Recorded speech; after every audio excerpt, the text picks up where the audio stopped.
Muito boa tarde, senhoras e senhores. Aqui estamos nós, eu, Pedrinho Chaves, como sempre. Vocês não escapam da gente. Para o nosso programa aqui, que é a Confraria do Condor, número 4. O Pedrinho está com o Condor, eu esqueci o Condor. Essa confraria... Só para vocês verem como é que é o Condor. Espera, deixa eu mostrar melhor aqui. Certo. Tem até um jeito certo de segurar o Condor. Senão ele bate na asa do avião que está voando ao lado. Pode até causar um desastre. Derrubar. Aí é o seguinte, Confraria do Condor número 4, que é uma confraria excelente, porque como só tem 2 membros, a gente está sempre com o quórum completo.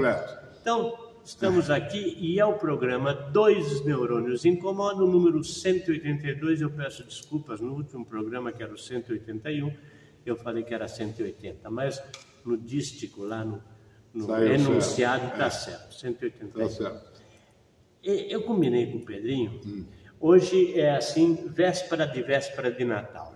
Antevéspera. Nós estamos gravando o programa antevéspera, nós estamos gravando o programa na segunda-feira, porque amanhã é a coisa meio complicada. Né?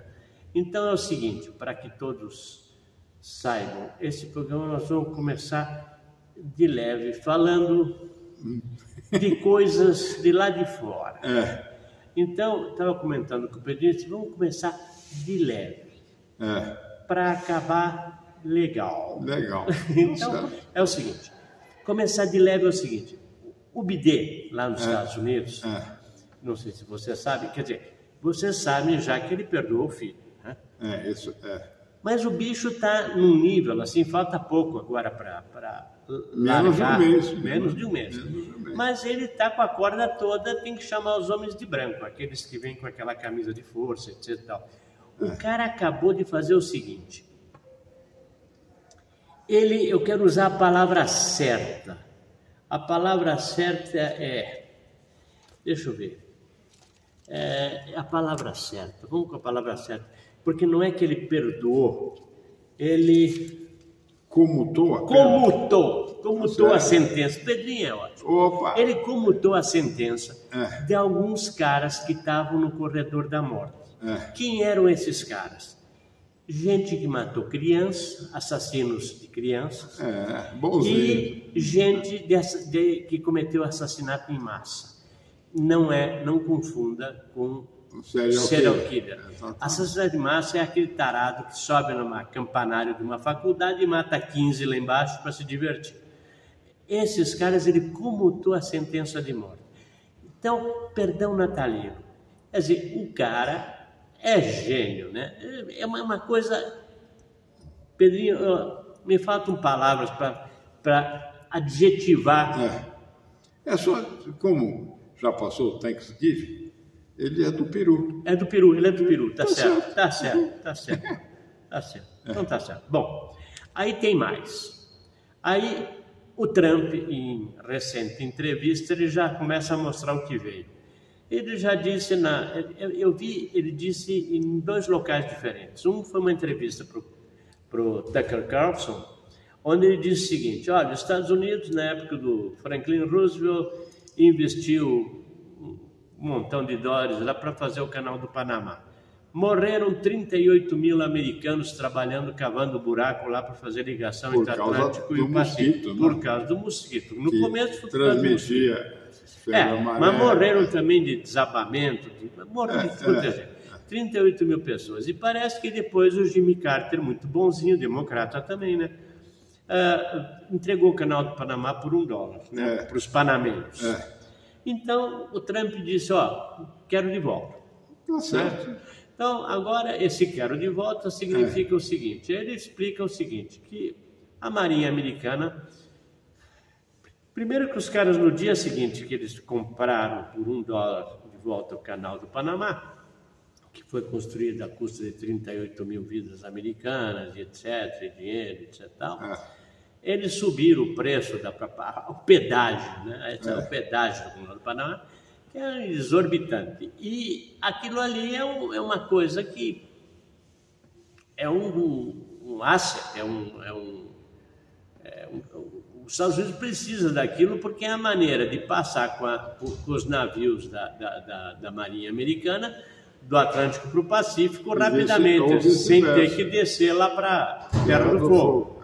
Então, eu quero de volta. Bom, aí eu digo o seguinte, baseado em quê, cara, pálida? Bom, o Putin disse que queria de volta um pedaço da Ucrânia, que era a Rússia. Exatamente. E botou para quebrar. Então, ele também pode. Aí eu vi análise de várias pessoas. As análises dizem o seguinte, olha, o Trump é assim, ele está pedindo 100%, se ganhar 50%, tá bom. É 100% a mais do que ele já tinha. A mais do que já tinha. Então, é isso. Eu acho que está certo. A segunda, outra notícia vinda de lá, para a gente começar de leve, é o seguinte, Elon Musk, num discurso também o Trump disse, Elon Musk já está trabalhando para otimizar as despesas do governo. Da administração pública americana. E, segundo o Trump, até agora, pelo que o cara já planejou fazer, tem uma economia, até o momento, menos de um mês antes do cara tomar posse, a economia que proposta pelo Elon Musk já está na ordem de um pouco mais de 2 trilhões de dólares. Isso aí. Então, para complementar, eu quero explicar uma coisa. Quando ele começou a fazer foguete, a NASA, para botar um satélite lá em cima, o motor do foguete custava aproximadamente 2 bilhões de dólares. O Elon Musk hoje otimizou o motor do foguete, o motor que a NASA fazia, e custa 200 mil dólares. Então, vocês podem ter uma ideia que o cara não é... O cara sabe ao que veio, né? Ele não é à toa que é o cara mais rico do planeta. E faz foguete da marcha ré, para desmentir todos os idiotas. Também. Bom, dito isso, deixa eu ver se tem mais alguma coisa da área internacional. Não, então vamos começar... não, tem mais uma coisa, sim. Essa é divertida. Vocês já ouviram falar que tem uns drones voando lá nos Estados Unidos, para lá e para cá, né? Os caras, disco voador, ataque de outro planeta, extraterrestre, etc. Na área de Nova Jersey. Bom, teorias. Primeiro é o seguinte, diz que os drones são do tamanho de um carro. Não é drone de brincadeira. É drone de exército, de alguma coisa assim. Não é drone de brincadeira, esse que a gente usa para filmar. Tamanho de um carro, é um drone que tem respeito. Muito bem. Voa para lá e para cá, já vi filmagem, tem um monte. Voa de uma maneira aleatória, não dá para você imaginar o que eles estão fazendo. Bom, aqui, pensamento desse que vos falo. Quando aquele balão chinês apareceu lá, os caras meteram os caças atrás e derrubaram. Por que os caras não meteram os caças para derrubar os drones? O Trump teria falado semana passada que, pega o seguinte e manda bala nos drones. Tá. Depois ele voltou atrás e disse, a gente sabe o que está acontecendo, mas não vou comentar sobre esse assunto porque não posso. Bom, então eu vou comentar as fofocas que eu tenho ouvido. Teoricamente poderia ter uma ogiva nuclear ou alguma coisa que trouxeram para os Estados Unidos e está nessa área aí, e esses drones teriam a capacidade de, pela radioatividade, encontrar e estão procurando clandestinamente após o fim da União Soviética. Isso aí. E os drones estariam buscando esse tipo de coisa.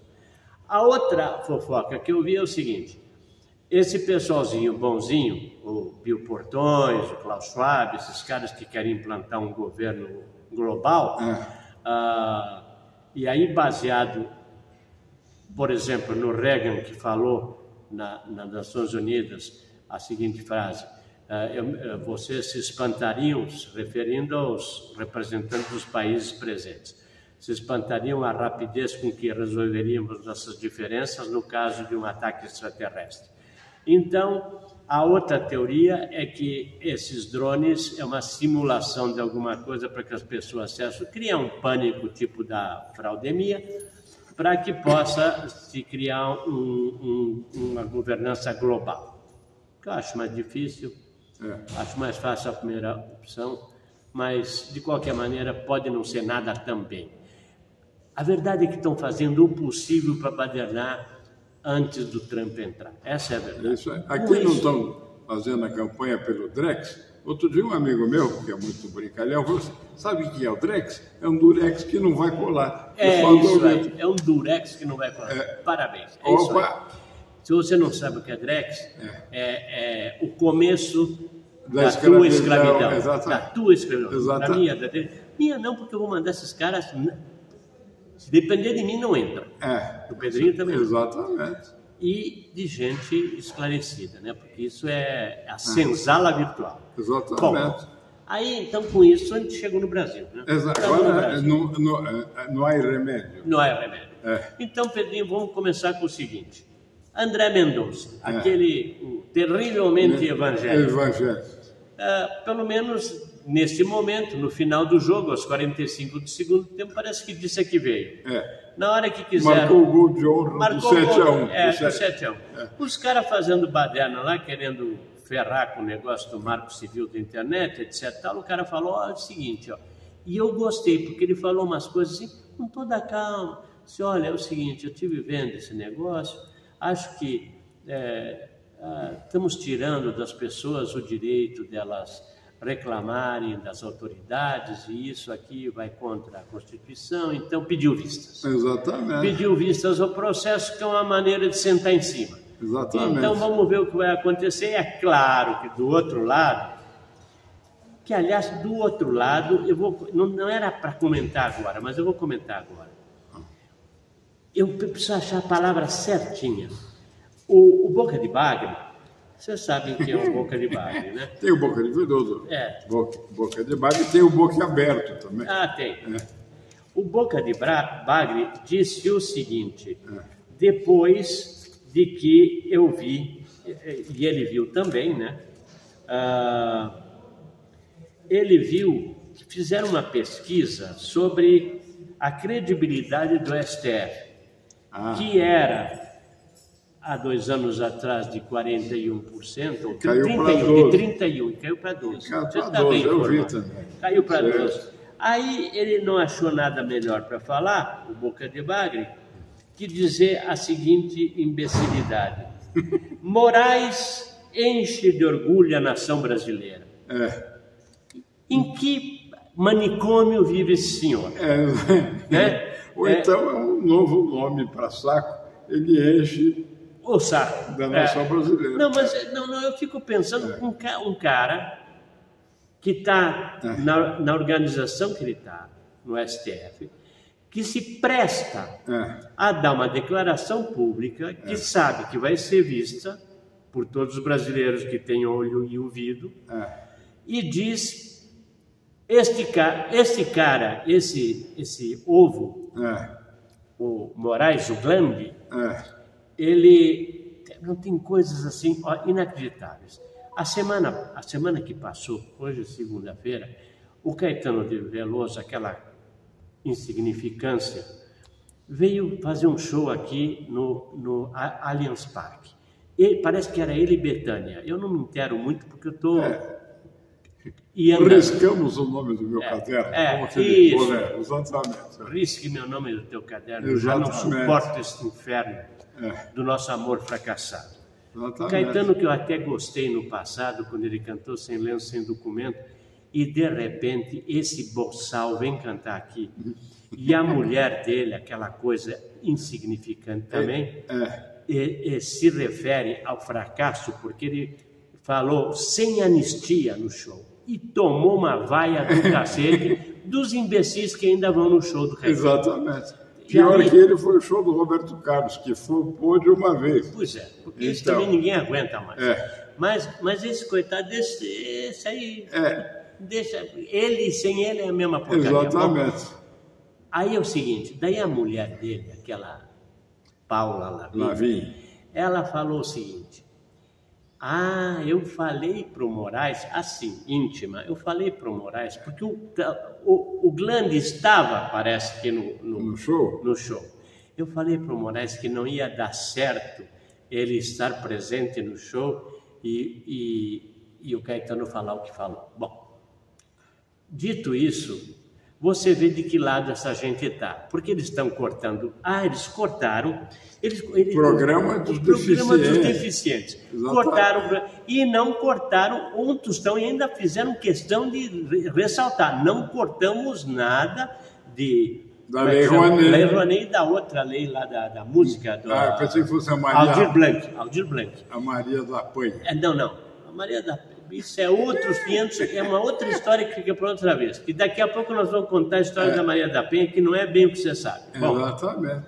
É o seguinte, essa lei Aldir Blanc é a lei Aldir Blanc e a lei Maria da Penha. Maria da Penha, e a Rouanet. Eles fizeram questão de ressaltar, não estamos cortando nada dessa aí, porque eles precisam desses caras para dizer que está tudo bem no país. Para eles está tudo bem. Tá? Então é isso. Bom, mas vamos lá. Então, voltando. O Boca de Bagre fala que o Moraes enche de orgulho a nação brasileira. Eu juro, é uma disfunção cerebral, alguma coisa. Porque o cara não pode falar isso. Por quê, Pedrinho? Porque ele está passando um recibo de imbecil. No mínimo, porque o pessoal odeia o cara, pô. O cara não pode sair na rua, o cara não pode viajar de avião normal, tem que viajar com o avião da FAB. O cara é odiado, ele é uma unanimidade de ódio, é uma coisa absurda. Exatamente. E ele fala que o cara é admirado, então, sabe? Então... Tem um personagem da mitologia grega, que é o Cerberus. Quem tiver curiosidade, vai à Wikipedia e vê qual é a função dele, que é tomar conta da entrada do inferno. É isso aí. O Cerberus é um cachorro de três cabeças, duas cabeças. Três cabeças. Pois é, esse aí tem uma só careca. Exatamente. Tá, esse é um Cerberus com dificuldade de gênero. É isso. Voltando lá aos Estados Unidos, o Trump falou que no governo dele só tem 2 gêneros, tá? Masculino e feminino. Então chupa essa que é de manga, porque é o seguinte, aquele pessoalzinho, inclusive aquele Robert De Niro, que é assim, um despertado é um woke, né? Ele é um despertado, que acha tudo legal. Esse cara não vai ter mais lugar no cinema, inclusive. Então vamos lá. Vamos lá. Aí então, vamos ao que eu acho que é o mais interessante da semana, que aconteceu na terça-feira passada. Terça-feira passada, uma empresa... Olha, eu tenho certeza que a maioria de vocês não conhece essa empresa e não sabe dessa empresa. Por quê? Porque... Ela foi feita para dar golpe. Ela foi feita para dar golpe. Exatamente. Então, assim... Em 17/12, ou seja, terça-feira passada, a gente estava gravando aqui, não sabia, estava acontecendo. Estávamos como berlinês posto em sossego. Exatamente. A terceira vara empresarial do Rio de Janeiro decreta a falência do Grupo 7 Brasil. Muito bem. Você talvez nunca tenha ouvido falar do Grupo 7 Brasil, então nós vamos esclarecer para você, para que você saiba. Sabe aquela frase que o Picolé de Chuchu falou, que os criminosos querem voltar à cena do crime? Você vai ver o que significa isso ao vivo e a cores, aqui, comigo e com o Pedrinho. Estamos aqui para esclarecer. Diferente do Chacrinha que estava aqui para confundir. E não, nós estamos aqui para esclarecer.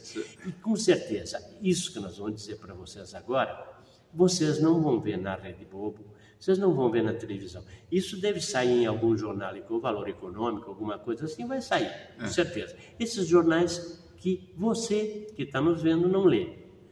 Talvez os caras do mercado, etc., leiam, mas você não lê e não fica sabendo. Então, nós vamos esclarecer para você. A 7 foi fundada, eu não me engano, em 2010, governo do Carniça.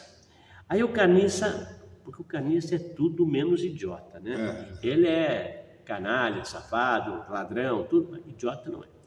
Aí ele chega de acordo, palavras dele. Palavras da salvação. Palavras da salvação. O Brasil não pode ficar à mercê de países estrangeiros para explorar o pré-sal. Foi na época que deu aquele boom do pré-sal, né? Então é o seguinte, então eles formaram a 7 Brasil. E eu vou dizer quem é a 7 Brasil. A 7 Brasil, que fundada em 2010. Estava em recuperação judicial desde 2016 e foi decretada a falência no dia 17, terça-feira passada. De que fechar a coisa. Por que fechar a coisa e quem são esses caras? A Sete Brasil era formada por 3 empresas. A Sete Brasil Participações, a Sete Brasil Investimentos 1 e a Sete Brasil Investimentos 2. Como se não bastasse, e aí a gente pensa, por que será? Tinha 3 subsidiárias na Áustria. Então, era a Sete Holding. E aí, Pedrinho, se você me esclarece, se você souber, porque eu procurei descobrir e não descobri. Sete Holding, e diz daí tem uma sigla, GmbH. Gesellschaft of... É um gênio. Haftungsgesellschaft. Em alemão. Isso means what? Sociedade de responsabilidade limitada, em alemão. Ou seja, a nossa limitada que é para poder fazer a maracutaia e não responder pela maracutaia. Então, não é bem assim. Então explica. As sociedades limitadas não precisam publicar os seus balanços, demonstrações financeiras em locais acessíveis para o grande público, porque é uma sociedade privada. Então, ou seja, você pode fazer a maracutaia e não precisa declarar. Não é que você declarar. Não, você fica... Você maquia. Você pode mexer. Você lembra que as senhoras usavam nos anos 70, 60? Pancake. Pancake.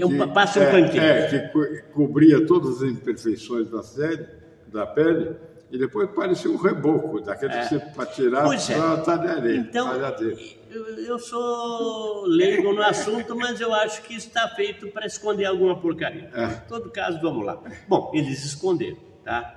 Se isso era necessário ou não. É como a fralda descartável para neném. Exatamente. Você pega a M e joga fora. Exatamente. Aí é o seguinte, então lá fora tinha a Sete Holding GmbH, a Sete International One e a Sete International Two. Ou seja, a mesma coisa do Brasil, só na Áustria. Bom, aí o rombo que eles causaram é de 36 bilhões de reais. O rombo quando fechou agora, ou seja, eu vi em algum lugar, mas eu já esqueci. O valor da companhia, por que é declarada a falência? Porque o valor de tudo que a companhia possui é muito menor do que ela deve. Tá? Então é o seguinte, o que interessa aqui, esses 36 bilhões... Quem vai pagar? Né? Então, vamos... O espanhol explica. Nosotros, pero de uma maneira distinta. Ou seja, nosotros repartido. Assim, O prejuízo ficará com a Petrobras. Tá certo. Ficará com a Prev, tá certo. Que é o fundo de pensão. Com o FUNCEF, que também é fundo de pensão. FUNCIFO. Esse é o FUNCIFO. Com o Banco do Brasil, dividido assim para todos. Que é para que ninguém reclame. Com a Caixa Econômica Federal, o FGTS, o FAT, que é o Fundo de Amparo aos Trabalhadores, e alguns bancos particulares, que é para todo mundo ficar com um pouquinho. Né? Exatamente. O banco particular vai dar 1 centavo cada um em sinal de penitência. O que vale é a intenção. O que vale é a intenção, exatamente. Tá certo. Agora, quando você vê tudo isso, você vê que quem vai pagar somos nós outros, carapari. Porque... pior é quando eles pegam o fundo de pensão do funcionário, vai influir na aposentadoria deles. Sim. O Correio já quebraram várias vezes. Bolsonaro conseguiu dar lucro e eles jogaram no lixo. No lixo, de novo. Bom, então, eu já falei que a Sete Caniça foi criada. Bom, aqui vem a história da Sete. Foi criada porque o Caniça achava um absurdo, aí palavras da salvação, entre aspas, palavras do Caniça. É um absurdo o Brasil depender de outros países para construir plataformas do pré-sal. Bom, essa trolha estava envolvida no Petrolão. Perdoaram todo mundo. Mas quem estava mexendo com isso, dirigindo isso, ele tirou dinheiro para fazer esse troço do Fundo de Pensão dos Trabalhadores. Ele tirou dinheiro para começar a seta do Fundo de Pensão dos Trabalhadores, que agora vão pagar. Fato, exatamente. A Globo, a própria Rede Globo, noticiou em 21 de 4 de 2016 o pedido de recuperação judicial. Que é um nome chique para concordar. A empresa foi criada para ser a chave do Petrolão, ou seja, corria o Petrolão, mas a chave, a central que distribuía as maracutaias, seria essa empresa. Ela foi criada para isso. E foi criada, um dos gestores foi o João Vacari Neto, lembra dele? Eram os três vacas, Vacareza, que era Vacarreza. O Vacari era o Vacari. E tinha uma outra vaca que agora não lembro. Na verdade, eu vou voltar para aquela história do Chuchu, é o bando de criminosos que voltou ao crime. Então é o Vacari Neto, já está tudo de volta aí. Foi um dos que ajudou a fundar a empresa. Ele fundou a empresa com o Pedro Barusco. O Pedro Barusco, na época, era um cara bonzinho. É um cara que, quando ele foi pego na Lava Jato, ele devolveu 97 milhões de dólares e devolveu mais 600 milhões de reais recebidos por corrupção. Ele devolveu tudo isso, teoricamente, pelo que se sabe hoje, sem ter roubado nada, né? Está perdoado. Da onde ele tirou 97 milhões de dólares para devolver? Vai ver que é da cartola daquele coelho que sai, quando o mágico pega pelas orelhas, pelo tamanho, deve ser um gigante de Flandres. Sim. E também sai outras belezas, umas outras... Sai de tudo. Da cartola do mágico sai de tudo. Flatulências jurídicas. Então, vamos voltar. 97 milhões de dólares devolveu e 600 milhões de reais. O objetivo da empresa, dessa seta, era canalizar o dinheiro para o partido, para o PT. Né? E daí o PT distribuía para quem queria. Né? E o PT fazia essa distribuição através de outro cara conhecido de vocês, o Renato Duque, que recebia 2/3 do dinheiro roubado e era, na época, diretor da Petrobras. Ou seja, da maracutaia toda, 2/3, vamos dizer que você recebia 900 milhões. 600, 2/3, iriam para o partido. E aí o Renato Duque fazia essa distribuição. Se fossem 3/3, daria um rosário. Daria um rosário. O pessoal não conhece a vida religiosa, não sabe essa por isso que eles pecam tanto. É claro. É por isso. Aí, Pecadinho. Esse Renato Duque, segundo consta a não lenda, foi colocado no cargo pelo Zé Dirceu, que era quem manejava os cordões do título. Marido da Marília. Marília do Dirceu. Exatamente. E que na hora do pega para capar, ele assumiu a culpa, o Zé Dirceu, assumiu a culpa de tudo para blindar o Naime. Tá certo. Também conhecido como carniça. Bom. O molusco. É o molusco. Na sequência disso, aí vamos à parte mais conhecida do público em geral. Na sujeirada toda que surgiu e que ninguém lembra, que é gozado, porque estão perseguindo o Bolsonaro por ter incomodado a baleia, por causa do negócio da vacina, cartão da vacina, por causa da joia que ele ganhou lá do não sei de quem na Arábia, e isso tudo aqui, isso não tem importância. Isso aqui porque está naquela pasta chamada vaca amarela. Vaca amarela, não pode falar dela. Tá certo. Daí, a parte que vocês devem ter, chega mais perto do povo em geral. Lembra do João Santana, que fez a campanha do Carniça? O João Santana e a Mônica Moreira, eu acho que era, Mônica Moura, que era, eu acho que casada com o João Santana. Esses aí levaram um troco gordo na brincadeira e também sentaram no tomate para o Moro na época. O Moro que a gente achava que era o herói da capa preta. Hoje nós vemos que era El Moro, o nome daquele cavalo que antigamente chamavam que era o gato, e vinha um cavalo argentino, uruguaio, aqui eles falsificavam com pedigree mijo. Isso. Chegava aqui e ganhava todos os pares, então por acaso só. Bom, aí é o seguinte, aí vem um cara que se chama, você deve conhecer, Pedrinho, Paulo de Tarso Venceslau.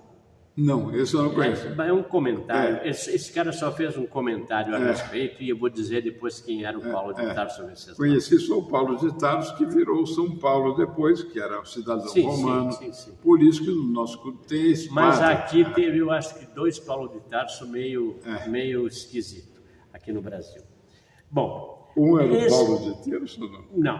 Que foi o conhecido como, se fosse Papa, seria Margarida primeiro. Lembrei do juiz Margarida, adorava ele. Bom, aí esse Paulo de Tarso Venceslau, que depois eu vou dizer quem era a figura no baralho, era o seguinte, ele diz, o Lula já traía os trabalhadores, porque isso aqui, essa quebrada aqui, vai tirar a aposentadoria num ano de cara. Opa! Vai sacanear legal. E ninguém fala nada. Não fala. Então é o seguinte, que o Lula já traía os trabalhadores desde 1979, quando os vendeu às montadoras de veículos durante uma greve. Então esse Paulo Venceslau completa, diz, e traidor foi o adjetivo mais leve com o qual foi qualificado na época. E acreditem ou não, todas essas informações vieram de um gringo para mim. Isso não fui eu não achei, não. Um amigo meu, gringo, mandou. Eu não vou dizer o nome dele aqui porque eu não quero complicar a vida de ninguém, tá? Mas foi o gringo e eu fui checar e vi que era tudo batinha. Então, se vê, brasileiro é tão bonzinho, não sabe, né? Não tinha aquela... jovem que fala assim, brasileiro é muito bonzinho. É bonzinho, diz que traidor foi o adjetivo mais leve.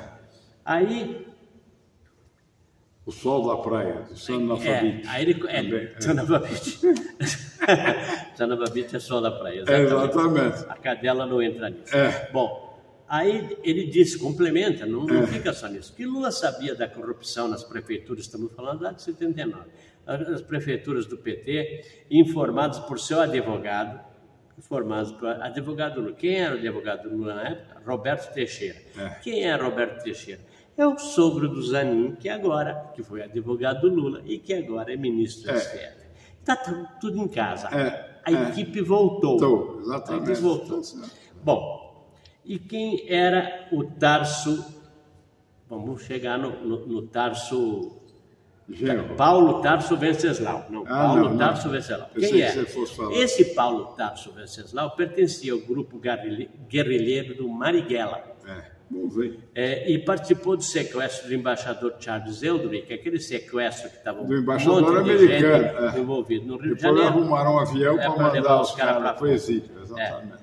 Ele disse mais tarde, e olha, o cara pertencia ao grupo armado do Marighella. Disse mais tarde, numa entrevista, que ele não saiu da luta armada para depois ser chamado de ladrão do dinheiro público. Ou seja, ele saiu do PT porque arrependeu-se. Deixou o PT. A corrupção nas prefeituras era notável. 2 prefeitos foram assassinados. Toninho do PT em Campinas e Celso Daniel em Santo André. Bom, os mandantes, segundo ele, nunca foram responsabilizados. Isso acabou com a Sete Brasil. Agora, mais informações, vocês procurem, deve ter na internet, vocês acham. Os jornais eu acho que vão deixar para lá, porque isso não é importante. O importante é molestar a baleia. E tentar prender o homem antes de amanhã. Hoje eles queriam prender de qualquer jeito. Né? Acho que não vão conseguir, porque parece a história do japonês que sobreviveu à bomba atômica em Hiroshima. Aí perguntaram o que aconteceu. Eu falei assim, não sei, eu estava no banheiro. Quando puxei a cordinha, fez bum.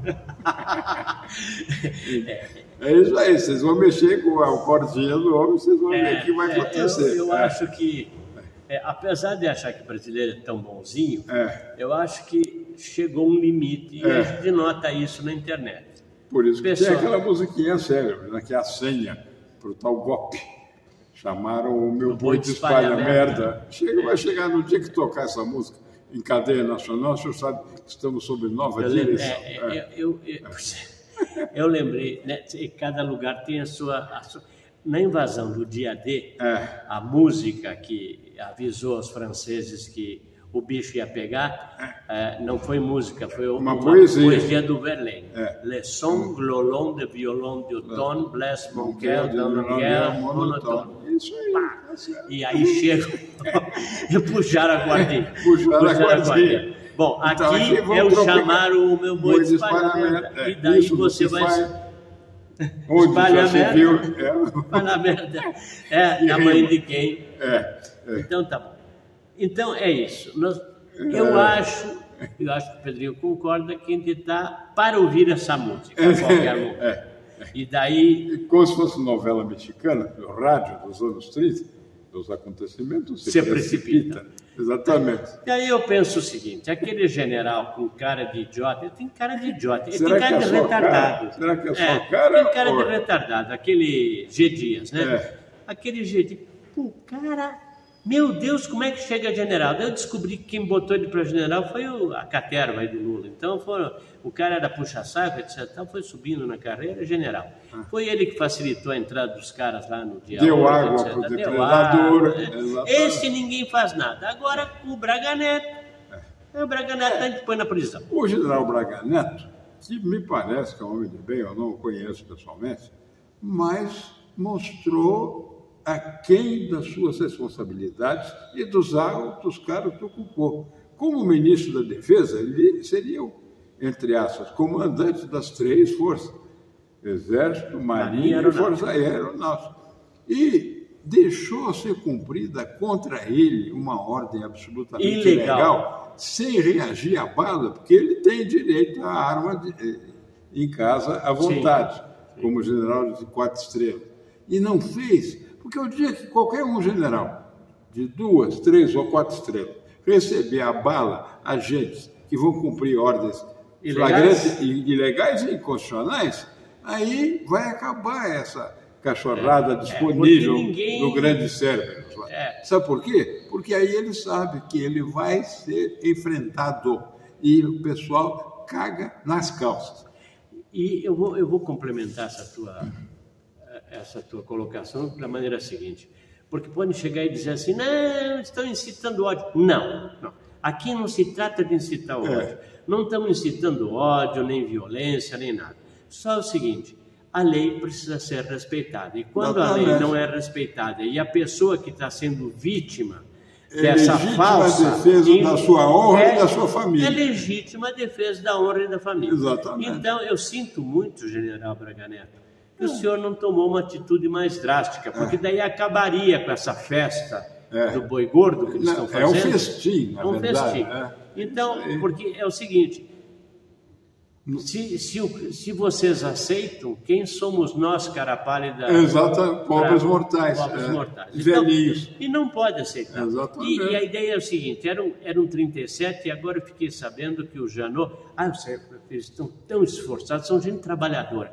O Cabeça de Ovo falou que ele não vai entrar em recesso, vai continuar trabalhando porque ele precisa tocar em frente esse negócio para botar na justiça esses 37, que não são mais 37, são 40, porque eles somaram os 37 dos caras que iam dar o golpe e perderam o táxi, e tinham 100 mil para dar o golpe, eles colocaram Braga Neto, Bolsonaro, e eu acho que o terceiro pode ser o Heleno, não tenho certeza. Também não sei. Mas... Desses é o que eu tenho a melhor impressão. Ele foi comandante da Amazônia, um homem de coragem, conta uma história que na época veio um rei de um país lá da Escandinávia visitar clandestinamente suas, entre aspas, propriedades aqui. Nas ONGs. Foi nas ONGs da Dinamarca. Aí ele soube disso, mandou um tenente-coronel, um mocinho, falando inglês perfeito, chegou com um pelotão e disse à sua majestade que estava lá para disposição, se ele precisasse de alguma coisa. Isso em linguagem não verbal do Exército quer dizer, nós sabemos que está aqui e aqui tem dono. É isso aí. É isso aí. Então, Os etios se precipitam. Aí eu digo o seguinte, no meio de tudo isso aí, isso que o Pedrinho falou, aí você encontra na internet fácil, isso é fácil de encontrar. Eu não sei se é o Joesley ou o Wesley, porque esses dois eles são, sei lá, eu estou um pouco me lixando, mas são uns caras milionários, donos da carne, de todas essas coisas aí. Agora compraram as termoelétricas, que não podia, porque a Eletrobras tinha que vender, porque elas poluíam. Aí eles compraram, E a maior devedora era uma outra empresa lá, Energias do Amazonas, que deram um jeito de pagar para ele todas as contas vencidas. Sim, é uma maravilha. Isso aí. Eu não estou conseguindo ver... Tudo bem, mas já demos um recado hoje. Não, quero continuar ainda, Pedrinho. Tem coisa aqui, nós estamos quase no Natal, eu tenho que continuar. Papai Noel já está de saco cheio. Tá. Não está marcando, não sei porquê. Bom, aí é o seguinte... aí vocês procurem, tem ele declarando, sentado numa cadeira confortável, ninguém forçando a barra, assim, eu dei. E a coisa é assim, Pedrinho, a cara de pau é incrível. Nós demos aí no governo Dilma 70 milhões para ela, assim, de caixinha, né? E no governo Lula 80 milhões. Aí alguém, que eu não sei quem é do outro lado da mesa, que não aparece no vídeo, disse, mas em que conta? Não, abriu uma conta, ela não sei, não lembro a conta. E eu fiquei pensando, é o seguinte, é como se eu saio e um pedinte na rua, que tem em cada esquina, né? E cada dia tem mais, vai ter mais, se as coisas não melhorarem, e eu pego para o primeiro pedinte, eu dou duas notas de R$2, dou R$4. E no outro pedinte seguinte, na outra esquina, eu dou uma de 5. E depois alguém me pergunta, diz assim, bom, você deu dinheiro para ele? Só que eu não sei para quem que eu dei 5 e para quem que eu dei 4, porque essa é a mesma importância de R$4 para mim e R$5 para mim. Se eu não sei para quem dei, não faz diferença. Agora, aí estamos falando de 70 milhões para um e 80 para outro. Para quem você deu? Eu disse assim, na verdade eu não lembro. Ou foi para Dilma ou foi para o Lula, 80 e 70, não sei. Ou seja, na cabeça desses caras, 70 e 80 milhões valem R$2, R$4 ou R$5. É mais ou menos igual para nós. E esses caras estão aí deitando e rolando e confessos e não acontece nada. Me disseram uma coisa muito interessante, eles são a picanha da corrupção. A picanha, exatamente. A picanha é uma carne nobre, eu acho que... mas os caras têm avião privado, tudo. Tá bom, mas o cara não sabe nem falar português, caceta. Eu fico mas pensando... tem muita gente que não sabe. Mas por que eu fiquei estudando há tanto tempo? Por que eu leio tanto? Por que eu fiz tudo isso para ser... O Jô Soares, quando ainda tinha graça, tinha um sketch que ele falava com uma moça hippie, que estava fazendo comunicação na PUC, e ela falava aquelas metáforas cariocas. E ele falou assim, que metáforas, que força de expressão, que tempo perdi em Coimbra. Que tempo perdi em Coimbra. Bom, e para finalizar o programa, porque eu acho que a gente já está lá no tempo, não sei, hoje estou sem... Bom, aí é o seguinte, começaram invasões, fiquei sabendo, invasões de supermercado, que o pessoalzinho lá da esquerda exige cestas básicas e peru de Natal. Tá? Então já começou... Vou ficar só com o peru, não é bem Natal. Sem de Natal. Exatamente. E aí tem aquilo que a gente já falou, que o Canês quer cortar 600 mil pessoas do BPC, que é aquela ajuda para pessoas que não têm... autistas, etc. E tal. E do salário mínimo, assim, das pessoas que ganham salário, que são milhões, tirou R$10 de cada um no aumento. Então, você imagina o quanto... Limitou o aumento previsto em lei... De 3 e pouco para 2,5. E com isso ganhou R$10 de você. Milhões de pessoas que ganham esse salário mínimo misto. Exatamente. Nas quais eu me incluo. Ou seja, eu vou passar a ganhar a partir do ano que vem, eu estou numa felicidade, R$1.518. Opa! Mas isso aqui é uma beleza, tá? Vai me sustentar de uma maneira absurda. Então, com isso, a gente... Bom, a gente não pode terminar o programa sem desejar a todos vocês um Natal alegre, feliz. Entrem em Nárnia que vocês terão tudo isso. Pois é.